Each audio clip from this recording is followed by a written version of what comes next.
الله من الشیطان الرجیم بسم الله الرحمن الرحیم. السلام علیکم مینوالو، امید رب ساتم چې تاسو بخیر روغ جوړ به خوشاله به. دوستانو د دین از اقبال په باره کې یو څو خبرې کوم. زړه مې نه غوښتل چې ویډیو مې کړې وي، خو اخر مور ده او بل نازي اقبال داسې پنکاره ده چې غلطه نه ده، روغه پنکاره ده، روغه لکه ښه پنکاره ده او روغه پنکاره ده. داسې ویډیو مې د هغې نه ده اورېدلې، بل داسې یو غلطه رکاټینګ مې د هغې نه دی اورېدلی، داسې یو غلطه ګاڼه بجانې مې د هغې نه ده اورېدلې. بیا به داسې خلکو ته غلطه نه وایي، ښه به ورته وایي. او بل دا خو د هر چا خپل خپل فن وي، خپل خپل روزګار وي، خپل خپل الله پاک رزق انسان له مقرر کړي وي. نو دا خلک دا کومې غلطې خبرې چې کوي او کوم غلط میسجونه چې کوي، نو زه به څه ووایم. اوس په کنځلو خو لکه دې ته زه کنځلو کوم، نو په کنځلو باندې بیا خو د هغه زما څه فرق پاتې نه شو، یا ورته جواب ورکړم. خو ډېر سپک کار دی، سپور کار دی. او خیر دې خپل ځان ته سوچ وکړي، دې خپل ځان ته وګوري، سوچ دې وکړي. لکه دا مشر شه دا په ګاډۍ کې چې ولاړ دی او دکان غونته دی او خبرې کوي چې نازي اقبال پیسې خوړلې او داسې نه. نو خیر ته شیشه راواله، شیشه او خپل مخ ته وګوره، چې ځان ته وګوره، د خپل شکل صورت ته چې تاسو سره دا خبرې په دې عمر ښایي، خوند سره کوي په دې عمر دا خبرې. ته چې کمې کوي، مړه ستا به هم ښځه وي، لور به دې وي، بچی به دې وي، خور به دې وي. په پردو پسې داسې ما لګیا کېږي لکه راسم چې ته وایې په دې سپینو ډکو باندې. خیر زه تا ته څه نشم ویلی په دې کې چې جواب درکړم، ځکه چې نه په خوله مې نه جوړېږي. زه به تا ته څه ووایم، لکه ته څومره ښکلی ښکارې په دې خبره باندې. صرف وګورې یو اجرا دی، اجرا د پېښور نه د ډبګرۍ نه یو اجرا رکاټینګ کړی دی، دا موبایل هم داسې نیولی دی. نو هغه تاسو پسې څه ویلي دي؟ لکه ته هغه صرف وګوره چې مړه ته د یو اجرا د خبرو شوي، نو زه به تا ته لکه څه ووایم. دغه شانتې بل یو هلک دی، د لکي مروت غاړې دی، ربنو غاړې دی، د دکې غاړې دی، د زمین د پېښور غاړې نه دی، د لکي مروت غاړې دی. هغه داسې په دغه کې ناست دی، په داسې یو کورمه کې ناست دی. موږ هغې ته خوړ وایو، دغه خلک ورته کورمه وایي. نو خبرې کړي دي د نازي اقبال په باره کې. مړه نو ته خو اول ځان ته وګوره چې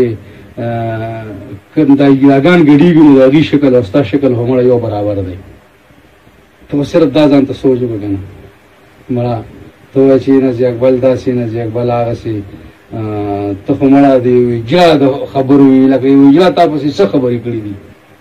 ته ځان ته مړه پښتون وایه، ته شکل ته خو وګوره په شیشه کې چې زه څنګه سړی یم.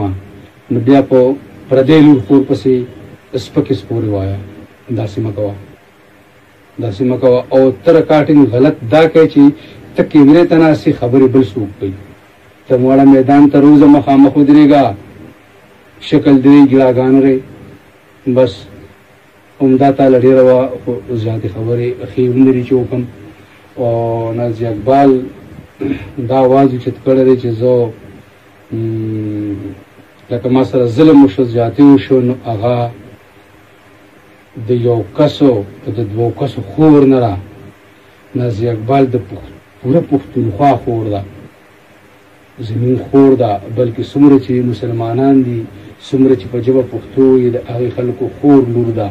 نازي اقبال غلطه ښځه بلکل نه ده.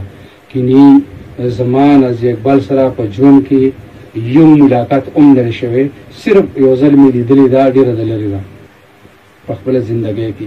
خو نه، نازي اقبال غلطه پنکاره نه ده چې یو سړی قبر ته کوزېږي، مرګ به راځي، هر انسان له به مرګ راځي. نو سچ وینا پکار ده، ځکه چې مرګ سچ دی، ګوره حق دی. په دنیا کې رښتیا خبره صرف یوه کېدی شي، هغه مرګ دی. ګوره دا به هر چا له راځي. نو نازي اقبال په خپله غلطه ښځه نه ده او غلطې ګاڼې بجانې. تاسو ته خو ما مخکې خبره وکړله نو داسې حساب دی خپلو خوږورو دوستانو چې نازي اقبال یو اواز اوچت کړی دی یقین وساتئ چې ډېر د غیرت او د پښتو اواز اوچت کړی دی او په دې باندې لکه ډېر زمونږ دا مینوال ما رکاټینګونه واورېدل ما فیسبوکونه وکتل ما نټ باندې وکتل چې زمونږ ډېر روڼه خویندې مسلمانان په دې اواز باندې خوشحاله دي ځکه چې کو الله دې وکړي چې دا هلک پانسي شي او مړ شي او حکومت سزا ورکړي خو که چېرې ورې نه کړله سزا حکومتو نو دا یقیني خبره درته کومه چې دله صرف هم دغه ډېره وه دا کومه چې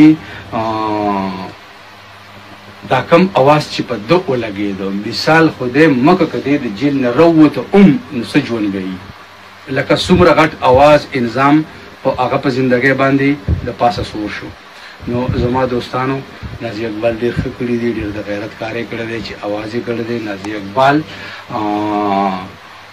رور سره هره طریقه په خپل کور کې کولی شوه خو نه هم دا کومه طریقې چې وکړه نو دا د مسلمانۍ وه او ښه وه او الله دې د هغې دپاره د هغې د بچو دپاره د مستقبل یو ذریعه وګرځوي ټیک شوه او چې موږ سمې خبرې نشو کولی ایمانداري خبرې نشو کولی نو موږ له دا نه دي پکار چې موږ په یو ښځه ذات پسې غلطې خبرې وکړو ځکه چې زموږ موږ د یو ښځې نه پیدا یو زموږ مور پلار زموږ مور پلار دي موږ مسلمانان یو موږ ایمان راوړی زموږ دغه ښځې دغه جنکۍ زموږ خویندې دي دغه ښځې زموږ میندې دي نو داسې نه دي پکار سپکې سپورې خبرې سره د سپینو ګیرو او د ډېر عمره سره روغې خبرې پکار دي ځکه چې ډېر عمر تېر شو خو لږ پاتې دی نو لکه ډېر خفه شوم د دې دا ګاډۍ کې چې دا بابا ناست دی او دا په دې کورمه کې چې دا هلک ناست دی نو د دې نه ډېر زیات ګیلهمن شوم ځکه مې دا ویډیو وکړله ډېره مننه او نازي اقبال سره که تاسو نه ودرېږئ نو هېڅ ضرورت ستاسو ودرېدلو ته نشته دی لوی الله به د نازي اقبال انشاءالله چې ملي ځکه چې نازي اقبال ایمانداره ښځه ده او د ایماندارۍ اواز یې اوچت کړی دی نو دا یقیني خبره راته کوم چې لوی الله به ورسره ملي ما تا ته هېڅ ضرورت نشته دی خو هسې د مسلمانۍ یو اواز اوچتول چې جایز او ناجایز ته اواز یو مسلمان له نشي ورکولی ته ایماندار نه ډېره مننه معافي غواړم د خبرو کومه غلطي شوي ښه انسان د غلطو ډک دی ډېره مننه السلام